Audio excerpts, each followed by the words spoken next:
Good morning, everyone. We're continuing here in the words of the Rambam, Hilchos Yesodei HaTorah, 4th chapter, holding over here today in Ois Yud, the 10th letter.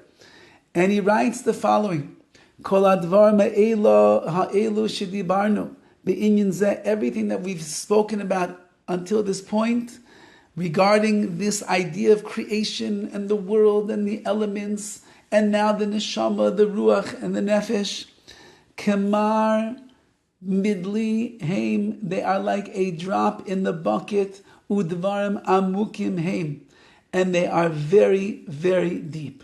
Says the Rambam, I can't go into all the details because it's so deep and so vast, and as we'll see, so mystical.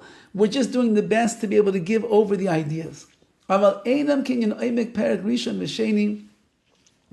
Their depth doesn't reach the level of the subject matter of the first and the second chapters that we spoke about, where that was just Ribono Shel Olam. Uber kol elu advarim perek shlishim revihu nikra ma'aser bereishis. Everything that I mentioned in these two chapters is referred to as ma'aser bereishis, the creation of the world, the creation.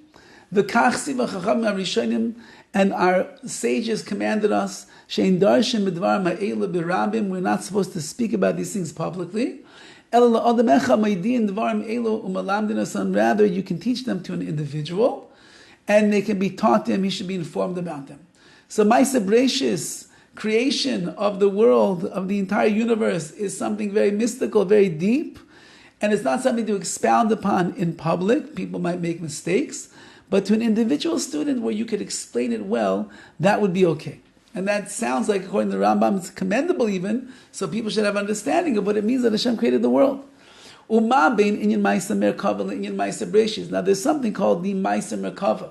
This is a very mystical prophecy of Yecheskel. It's called the creation of the Merkava, of the chariot which HaKadosh Baruch Hu rides on. And it says, but what's the difference between that and Ma'aser Bereishis, the creation of the world? Shinyan Ma'aser Merkava, when it comes to the creation of the chariot, even to one person you shouldn't teach, unless he's a very wise person, can understand on his own. You can give him the main points, and he'll have to figure out the rest. However, when it comes to the creation of the world, you can teach an individual, even if he doesn't understand it on his own. And you can teach him whatever it is that he could understand. Why should we not teach it out in public? Because